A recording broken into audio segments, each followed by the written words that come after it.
Timpla ng boses. Kanina, ang saya-saya ni Pastora kasi ang ganda ng microphone. Pero kahit na ano pa man, wala makakapigil na pakinggan natin ang salita ng Panginoon sa gabi ito. Once again, I just want to give my greetings to City of God, Sabit Kuya po, Nueva Ecija, for your second year church anniversary. Congratulations po sa inyong second year anniversary. And more pa ng mga taon na ibibigay ng Panginoon sa church na ito. Amen.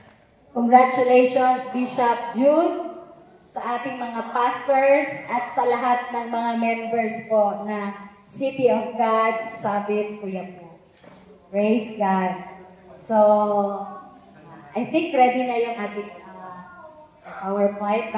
Ano na lang ako, magbibigay lang ako ng site ni slide na yung ating PowerPoint. Amen. Are you ready na tanggapin ang salita ng Panginoon sa gabi nito? Amen. Amen. Meron pong isang pelikula na naging blockbuster dito sa Pilipinas. Yung mga mahilig dyan na manood ng mga Manila Film Festival na yung mga entry. Isa po siya sa nag-blockbuster. At ang story po nito ay about po sa mag-asawa. At yung pong mag-asawa na yan ay meron pong nangyari na isang trahedya. At ngayon po, dahil po sa nangyaring yon, yung kanyang husband, gusto niyang ayusin yung nakaraan.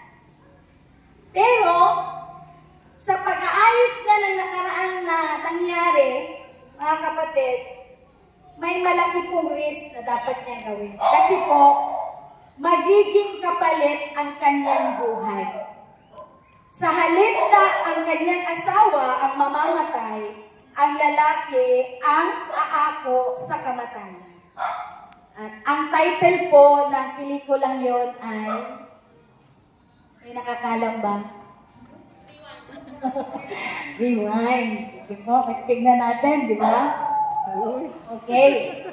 Napakaganda po ng istorya nito dahil po sa sobrang nag-trend po siya sa social media. Kahit ako po, talagang curious at talagang pinanood ko din po yung Rewind. At talaga naman po mapapaiyak ka, mapapaluha ka talaga.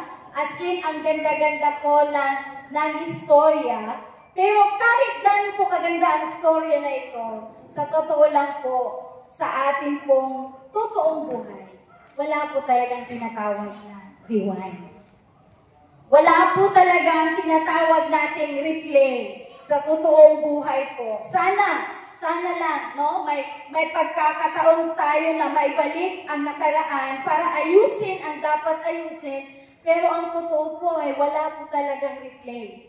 Wala pong rewind sa totoong buhay. Sana meron pong time machine na pwedeng magamit natin para bumalik tayo sa mga taon, sa past. Pero wala po. Wala po talagang ganun sa totoong buhay. Kasi po, kung titignan natin, ang design kasi ng Diyos sa buhay ng tao ay hindi po pa-backward, kundi pa-forward. Amen. Ulitin ko po, ang design kasi talaga ng Diyos sa buhay ng tao ay hindi po pa-backward, kundi pa-forward po. Amen. Hallelujah. Kaya basahin po natin ang salita ng Panginoon sa gabing ito. In Exodus chapter 14, verse 13 to 15. Yan po ang text ng ating pong theme this evening. At ang sabi po dito, and Moses said to the people, fear not, stand firm and see the salvation of the Lord, which He will work for you today. For the Egyptians whom you see today, you shall never see again. The Lord will fight for you, and you have only to be silent.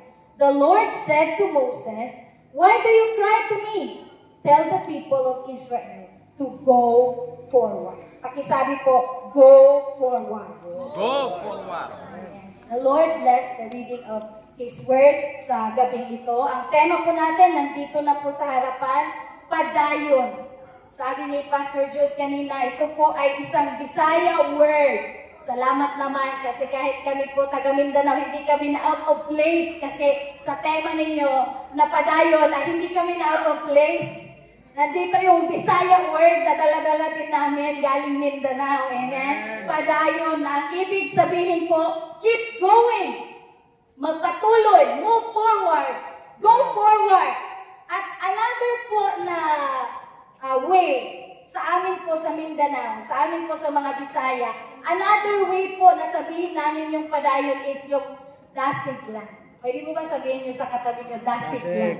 Dasig, dasig. Dasig lang. Alam nyo po, kung i-translate natin yung dasig lang sa Tagalog, yan po ay laban lang. Di ba uso yan? Palagi natin sinasabi yan, laban lang, kapatid, laban lang. No, keep fighting. Amen. So, praise God po sa tema na ninyo pong anniversary. Kahit po ako na speaker ninyo sa gabi ito ay talagang na-challenge din, na-i-encourage at na-i-inspire sa temang ito sa gabi. Sa gabi ito na ating po pakikinggan na salita nila. Tayo po ay manalangin. Hallelujah. Panginoon, salamat po sa oras na ito na kami po ay nagtipon-tipon. Punong-puno ng kagalakan, punong-puno ng pagdiriwang ang aming puso dahil sa iyong kabutihan. Dahil Lord, sa araw na ito, sineselebrate namin, Lord, ang pangalawang anibersaryo ng church na ito. Salamat po, Panginoon. Dahil alam po namin na ang lahat na nito ay dahil po sa inyong grasya. Dahil po sa inyong biyaya. Kung wala po kayo, Panginoon, wala po kami i-celebrate, wala po kaming rason na magdiwang sa gabi ito. Kaya, Panginoon, as we continue to listen to your word this evening, we pray, O God, that you will bless all of us, bless your servant, bless the message today, O God, tonight, O Lord God, and minister to each and every one of us sa gabing ito. Salamat po, Panginoon, na kayo po ang mangusap sa bawat isa ng aming mga puso. Salamat, Panginoon, sa gagawin mo. Father God, we entrust to you everything, O God, and we give you praise, we give you glory, and we give you honor. In Jesus' name we pray. Amen and amen. Sabi po ni Lord kay Moses in verse 15, sabi niya, and the Lord said to Moses, why do you cry to me? Bakit ka umiiyak? Tell the children of Israel to go forward. To go forward. Kaya sa gabing ito, pag-aaralan po natin ang message natin this evening. Why we need to go forward. Bakit po kailangan natin mag-move forward? Bakit kailangan po natin, bakit napakahalaga po na tayo magpatuloy? Bakit kailangan po tayong magpadayon? Meron po tayong 4 na bagay na pag-uusapan sa gabing ito. Amen? Hallelujah. Kalabit yung katabi mo, sabihin mo, gabi na, huwag kang matutulog. Amen? Amen? Palakpakan po natin si Lord. Hallelujah. Sige po. Una po na reason, bakit po kailangan nating mag-move forward? Because going forward pulls you out from the comfort zone. It will pull you out from your comfort zone. Aalisin ka niya kung saan ka nasasanay, kung saan ka nakukomportable ka na. Kung mag-move forward ka, aalisin ka ni Lord yan. Amen. Amen. Kung pakikinggan po natin at ating pong i-recall ang naging istorya ng ating pong teksto sa gabing ito, makikita po natin na ang history po ng mga Israelites doon po sa Egypt ay naging slave po sila. Naging alipin po sila for 430 years. Imagine, ganun katagal na naging alipin po ang mga taong ito, ang mga anak ng Panginoon, the people of Israel, the people of God. So, kung titignan po natin, hindi lang siya basta-basta alipin na nagtatrabaho lang sila, na normal na trabaho. Hindi po. Inalipin talaga sila. Inalila. At talagang napakasalbahin ng mga Egyptian sa kanila. Wala nang halos pahinga. Kaya nga narinig ng Panginoon yung iyak nila.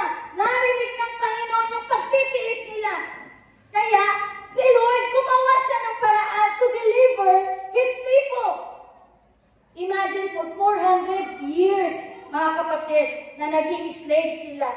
Talagang napakatagal ng kanila pong pagtitiis.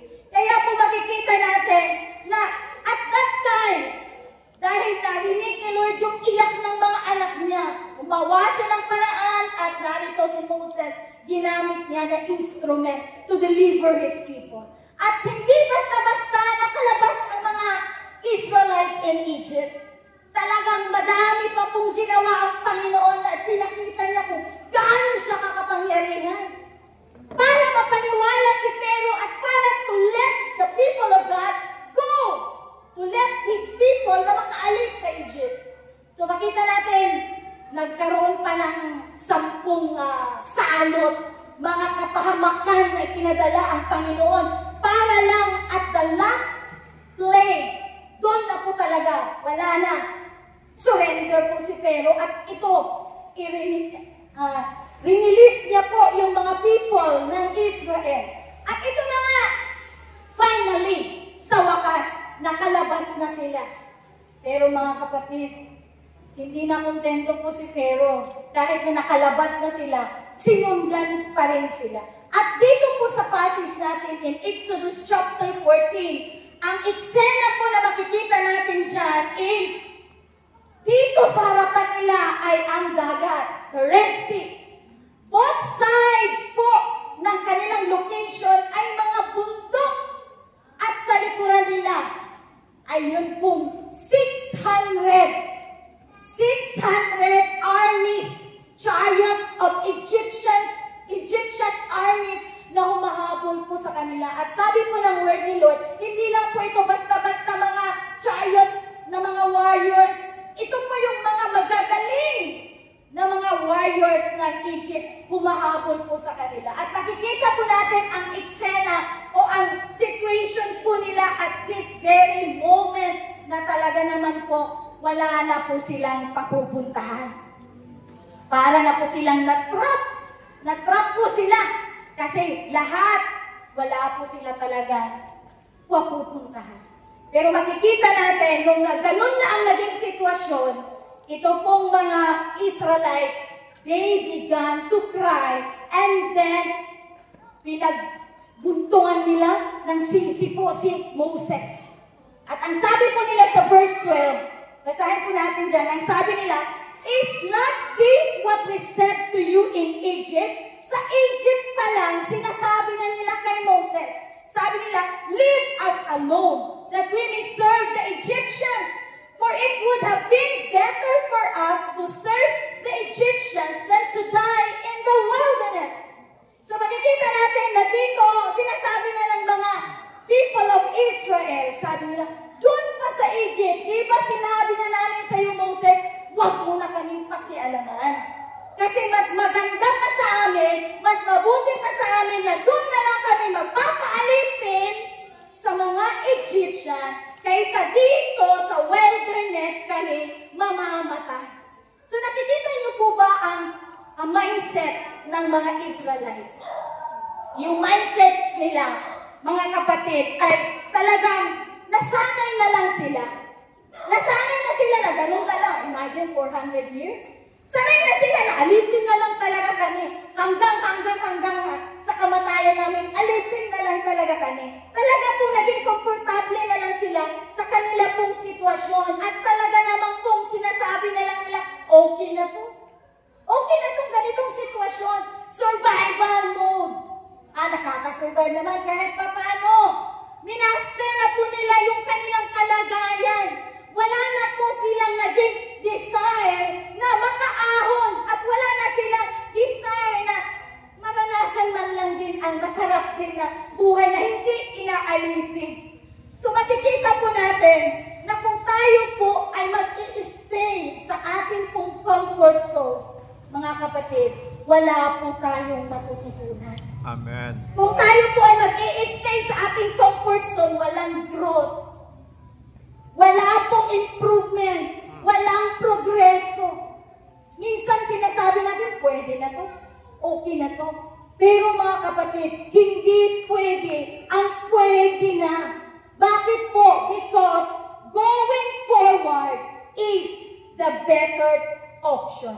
Ito po ang pinakamagandang option po sa atin. Do not stay where you are right now. Do not be contented. Amen. Kung ano Hallelujah. meron ka. Going forward, yan Yes. po ang best option sa atin. Hallelujah. At ang gusto ng Lord sa bawat isa sa atin, to go forward. Kapatid, paano ka dadalhin ng Diyos sa iyong destinasyon kung hindi ka aalis sa sitwasyon na nakasanayan mo na? Paano mo makikita at maranasan ang matinding pagkilos ng Panginoon sa buhay mo kung hindi ka aalis sa iyong comfort zone? Kapatid, kapag ang Panginoon, mayroon siyang sinasabi sa atin to do something, then do it. Gawin po natin yan. Isama natin ang Panginoon. Kasi kapatid, kung nandyan ka na lang, nasanay ka na lang dyan, nakakapanghinayang. Bakit? Kasi alam natin na ang Lord sa buhay ng bawat isa sa atin ay mayroon siyang napakagandang plano. Amen. Nakakapanghinayang kung tayo po ay mananatili na lang diyan, kagaya ng mga Israelites. Sabi nila, hindi mo na lang sana kami pinaalis. Mas mabuti pang magpapaalipin na lang kami doon hanggang kamatayan namin. Imagine yung mindset po nila. Ayaw nilang umalis sa kanilang comfort zone. At alam niyo, doon talaga yung lumabas nung time na may mga challenges na dumating. Nung may mga challenge na ayaw na, umatras na. Dito na lang kami. Kasi, alam niyo po mga kapatid, totoo po, kapag tayo po ay, pag mag-go forward talaga tayo, kasama talaga yung challenges. Hindi nawawala. Amen. Amen. Kaya at this time, nung pinagpuntungan na ng mga tao si Moses, di ba, in verse 15, anong sabi doon ng Panginoon? Bakit ka umiiyak, Moses? Ang sabi ng Panginoon sa kanya, bakit ka umiiyak? Kung titignan natin yung sinabi ng Panginoon, parang kung tayo ang makakarinig ng parang, grabe naman si Lord. Di ba balik naman yung pag-iyak ni Moses? Imagine, di ba? Mapapahamak sila. Nasa panganib sila. Wala silang kapupuntahan, Red Sea, mountains, at sa likod nila. Yung mga humahabol na kaaway sa kanila. Di ba kung titignan natin, valid naman talaga na umiyak siya sa Panginoon kasi hindi na niya alam kung ano gagawin niya. Sinisisi na siya ng mga tao. Ikaw talaga, Moses, dinala-dala mo kami dito para mamatay lang kami. So makikita natin na valid naman yung pag-iyak niya, di ba? So ang tanong ngayon, masama ba ang umiyak? Masama ba umiyak, kapatid? Kapatid, hindi naman po masama ang umiyak. Pero kahit umiiyak tayo minsan, kailangan pa rin natin mag-go forward. Amen. Hindi po nakakatulong ang pag-iyak natin para tayo makamove forward. Kaya sinasabi ng Panginoon, bakit ka umiiyak? Tell the people to go forward. Sabi ng Panginoon kay Moses, kung iintindihin po natin, hindi naman po inconsiderate si Lord. Hindi naman po napaka-harsh ni Lord. Grabe naman si Lord. Bakit niya pa tinatanong si Moses? Bakit ka umiiyak, Moses? Hindi po siya inconsiderate at this time. Yung point po ng Panginoon, kasi ang isip po ni Moses, hanggang dito na lang tayo. Ang isip kasi ng mga tao, mamamatay na sila. Kaya yung pagsabi ng Panginoon kay Moses na bakit ka umiiyak, ang ibig sabihin ng Panginoon kay Moses at that time is, sino ba nagsabi sa inyo na hanggang dyan na lang kayo? Kasi minsan sa ating buhay, parang iniisip natin, iniwan na ako ng Panginoon, pinabayaan na ako ng Panginoon. Ganito rin yung nararamdaman ng mga Israelites, parang sinasabi nila, pinabayaan na kami ng Panginoon. Kaya dito sinasabi ni Lord kay Moses, why are you crying to me? Ang gusto niya i-emphasize, Moses, sino bang nagsabi sa inyo na hanggang dito na lang kayo? Kulang pa ba yung pinakita ko sa inyo? Na kahit na nandun sila sa Egypt, hindi pa sila nakakalabas, pinakitaan sila ng kapangyarihan ng Panginoon hanggang release sila ni Pharaoh. So makikita natin, God is asking, kulang pa ba yung nakita ninyo? Kulang pa ba yung ipinakita ko sa inyo? Go forward, ang sabi po ng Panginoon. Amen. Amen. Sabi niya, go forward. Umiyak ka na lang, pero hindi ibig sabihin, hindi ka na mag-go forward. Hindi makakatulong yung iiyak ka na lang and you stay where you are. Go forward, ang sabi po ng Panginoon. Kapatid, kapag may pinapagawa ang Diyos sa buhay mo, huwag mong susukuan. Amen. Pag may pinapagawa si Lord sa atin, sa ministry na binigay niya sa atin, huwag mong susukuan. Amen. Kapatid, kahit ano man yan, mga pagsubok na yan, kahit gano'ng kahirap, kahit gano'ng ka-challenging, gawin mo kung ano ang kalooban ng Panginoon Amen. sa buhay mo. Amen. Amen. Kung sinabi ni Lord, hindi ka lang hanggang dyan. Amen. May gagawin pa si Lord sa buhay mo. Yes. May plano si Lord sa buhay Amen. natin. May plano si Lord sa church na ito. Amen. Kaya po sumang-ayon tayo sa plano ni Lord at magtiwala tayo sa plano ni Lord sa ating buhay. Amen. Amen. Hanggat hindi pa natin nakikita yung mga gagawin ni Lord, huwag kang sumuko, huwag kang mapagod at huwag kang tumigil na magtiwala. Amen. Sa ating Amen. Panginoon. Hallelujah. Huwag kang tumigil, huwag kang mapagod. Yes. Kapatid, maniwala ka. Huwag kang sumuko o mabantik ka. Go forward. Go forward. Hallelujah. Amen. Because dead end is not the end. Kasi yung mga Israelites, dead end na yun talaga eh. Wala na. Dagat na yan. Wala na talaga. Pero dead end is not the end. Because God will make a way when Glory. there seems Hallelujah. to be Amen. no way. Kaya go forward. Amen. Because God will make a Yes. way for Yes, Lord. us.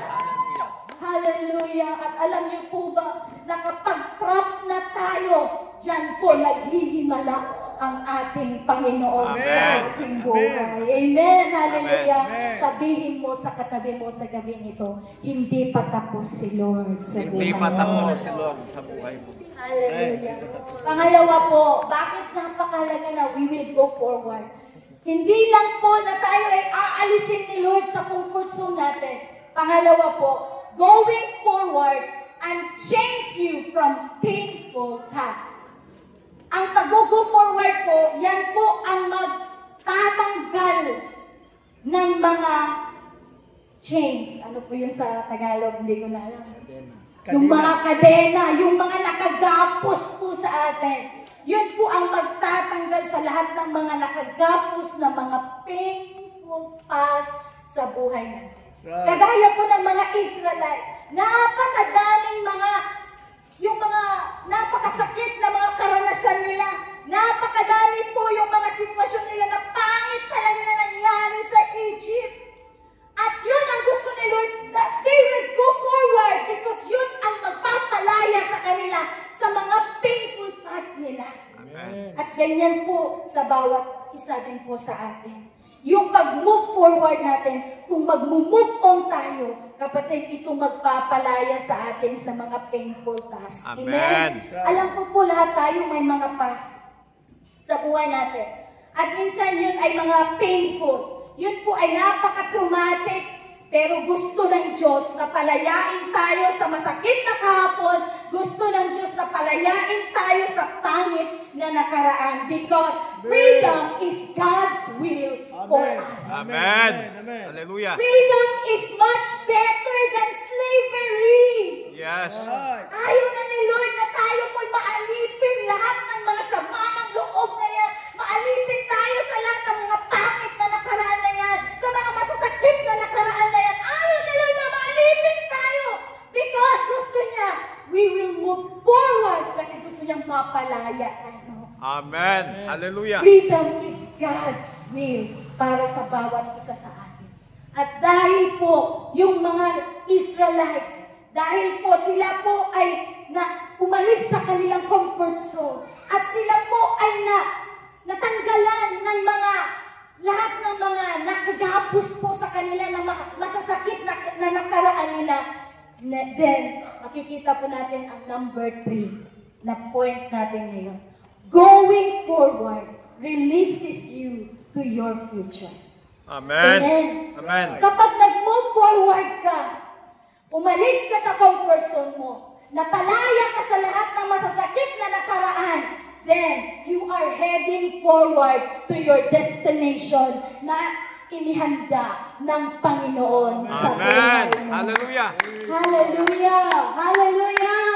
Woo! Amen! Glory. Hallelujah. In verse 22, makikita po natin sa chapter 14, no, sinabi po ng word ni Lord, and the people of Israel went into the midst of the sea on dry ground, the waters being a wall to them on their right hand and on their left. So makikita po natin, dahil po sila ay nag-step, kahit yun ang hinintay ni Lord eh, nung si Lord po ay nagsabi na sila po ay dadaan sa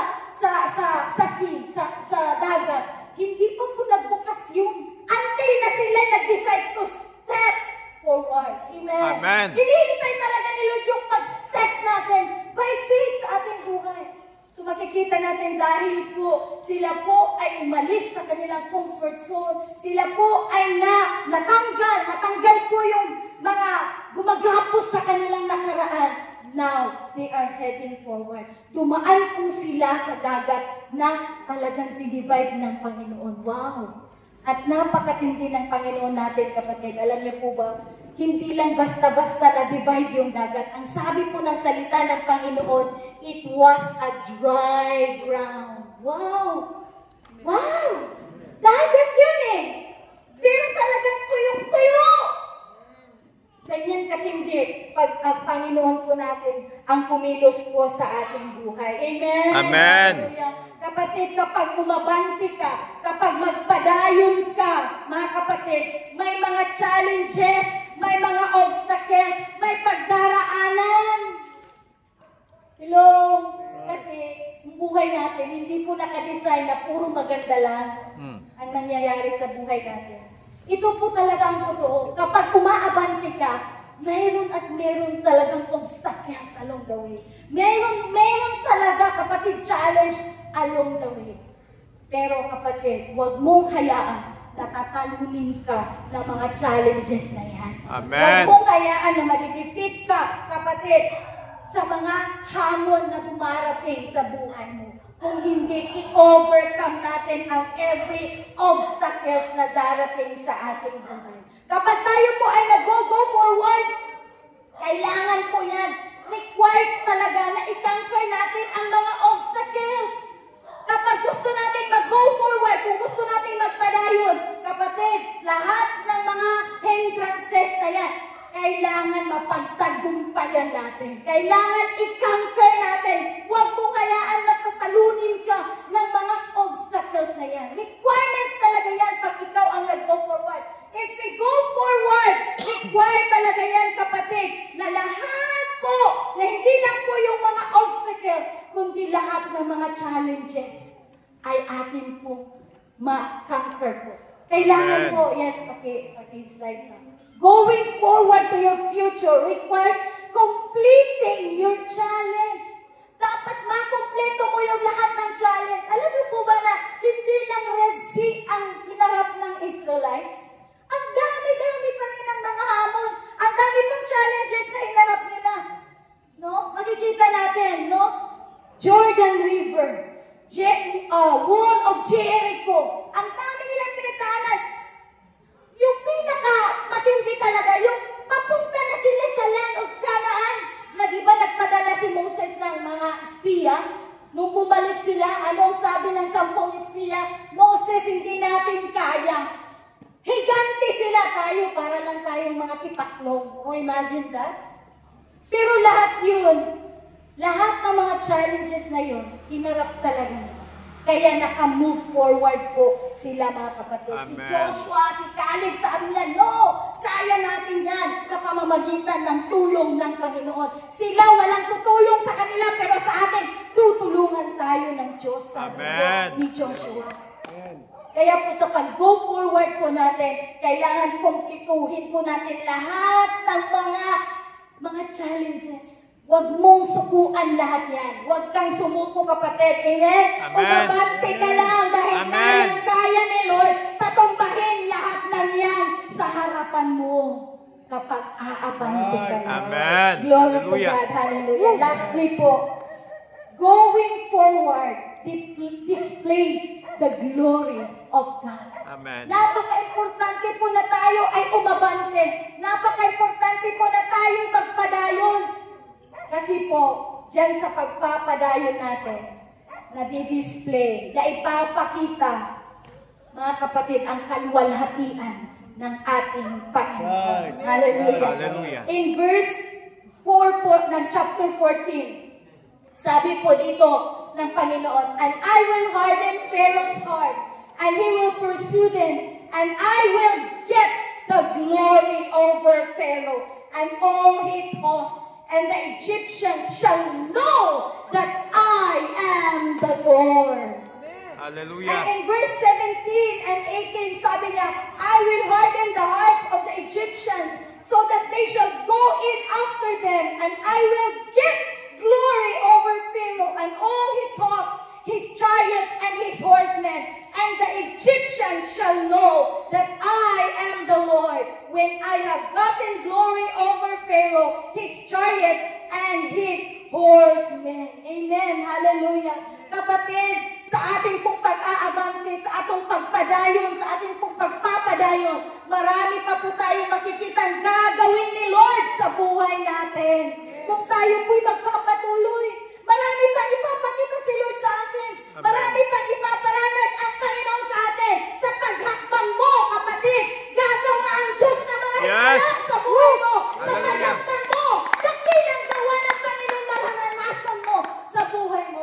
Kaya Panginoon, kaya kapatid, huwag kang susuko, huwag kang aatras. Amen? Umagbang ka, umabante ka, magpatuloy ka, magpadayon ka. Amen. Kahit gaano kabigat ang buhay, huwag kang sumuko. Amen? Right. Iaangat ka ng Diyos. Iaalis ka niya sa bagsak mong kalagayan. Ibabangon ka ng Diyos upang makita nila na buhay at makapangyarihan ang Diyos na pinaglilingkuran mo. Amen. Yun yung purpose ng Panginoon na gusto niya umabante tayo, magpadayon tayo at huwag susuko. Dahil gusto ni Lord na makita ng lahat, maipakita natin sa ating buhay na totoo ang Diyos natin. Buhay ang Diyos natin at makapangyarihan ang Diyos natin at walang ibang makakatanggap ng kawalhatian kundi ang Panginoon lamang. Amen. Yun po ang ginawa ng Panginoon na ipinakita niya sa mga Egyptians. Sabi niya that they will know that I am the Lord. Yes. And I will get the glory, sabi po ng ating Yes. Panginoon. Amen. Thank you, Lord. Kapatid, this evening, mahal na mahal po tayo ng Panginoon. Amen. Amen. Mahal na mahal tayo ng Panginoon. Amen. Minsan, pinipigilan lang tayo ng kaaway na maniwala na may maganda pang plano ang Panginoon sa bawat isa sa atin. Pinipigilan tayo ng kaaway na maniwala na hindi tayo hanggang dyan lang. May inihanda ang Panginoon sa unahan kung tayo po ay magpapadayon, kung tayo po ay magtutuloy, kung tayo po ay mag-go forward. Kaya kapatid, sa gabing ito, alam ko na ang Panginoon ay nangungusap sa ating mga puso. Amen. Nangungusap ang Panginoon sa ating Right, puso. right, Minsan pa, sa gabing ito, Amen. Amen. hayaan mo, mabuhay muli yung mga pangako ng Diyos sa buhay mo. Amen. Na gusto agawin ng kaaway at gusto niyang paniwalaan na wala ka ng kinabukasan. Wala nang mangyayari sa buhay mo. Wala nang mangyayari sa church na ito. Sa gabing ito, mga kapatid, hayaan natin na muli mangusap ang Panginoon sa ating Amen. puso. Amen. Hallelujah. Sabi ng Panginoon sa bawat isa sa atin, padayon. Amen. Amen. Huwag mong aalisin si Lord sa buhay mo. Amen. Amen. Huwag kang sumuko dahil may magandang plano ang Diyos sa bawat isa sa atin. Hayaan natin na gawin ni Lord yung gusto niyang gawin sa ating buhay at sa gusto niyang gawin sa church na ito. Hallelujah. Padayon. Padayon. Hindi man madali minsan. Alam ko, nakikita ko, ang ganitong gawain, ang pagpapioneering po ay hindi po madali. Naalala ko po, nung kami po ay nag-open ng bagong gawain po doon sa amin po. Nagkaroon po ng daughter church ang Kinamayan. Nung sinabi ko po na mag-open, magpapioneer ng bagong simbahan, alam niyo po, ang sakit lang isipin na mismo pa ang mga kasamahan namin na mga pastors, doon ka pa makakarinig sa kanila na sabihin nila, mag-open kayo ng bagong simbahan, baka masisirado lang din. Mag-open ng bagong ministry, baka pagdating ng panahon, hindi naman mag-success. Alam nyo, talagang tinake namin yung na-challenge. Masakit pakinggan kasi hindi naman lang kami in-encourage ko para dumami pa ang gawain ng Panginoon, para marami pang kaluluwang maligtas sa kaharian ng Panginoon. Pero alam niyo po, yun po ay ginawa namin challenge. Hindi po madali ang mag-pioneering. Alam ko po yan, kaya nabibless po ako sa inyo sa gabing ito. Nabibless po ako sa inyong mga pastors na gumagawa ng ganitong gawain. Yun po, wala po kayong mga funding, wala pong nagsusupport ng mga ibang bansa. Yun talagang sakripisyo po lahat. Hindi po basta-basta. Pero kapatid, sa gabi ito, ang Panginoon ay talaga naman nagbibigay ng kanyang words sa bawat isa sa atin. Padayon. Kung ano yung pinapagawa ni Lord, huwag tayong sumunod. To God be the glory. Alam niyo po ba ngayon, this year, we are celebrating na ika-8 taon na po yung amin pong pioneering church. At to God be the glory, nagpapatuloy. And this year, yun naman pong aming pong daughter church ay soon, mag-o-open na rin sila ng daughter church na rin nila. At ngayong buwan ng May na ito, ay talagang nakaplano po kami na bago namin simulan ang ministry sa barangay na yon, ay magkakaroon kami ng feeding program, magkakaroon po kami ng outreach sa lugar na yon sa pagsisimula po ng another na trabaho. Sabi po nila, pwede naman po daw kami mag-relax na kasi meron na kaming main church doon po sa Kinamayan. At talagang nag-i-enjoy kami sa ministry doon. Pero sabi nila, pero si Pastora, hindi siya tumigil dyan sa Kinamayan na kahit maraming challenge, mahirap, kailangan pa niya open pa ng another ministry. At nag-o-open pa, kapatid, hanggang may hininga, hanggang may lakas pa. Kung bibigyan kami ng Lord ng pagkakataon, opportunity, mag-o-open siya ng door para sa gawain niya na dumami pa. Hindi kami titigil, kahit papalik na naman kami sa simula, magsisimula ulit hanggang sa lalago. Kapag okay na, magsisimula ulit hanggang sa lalago. Hindi kami titigil dahil lahat yan ay para sa kaluwalhatian ng Panginoong Diyos.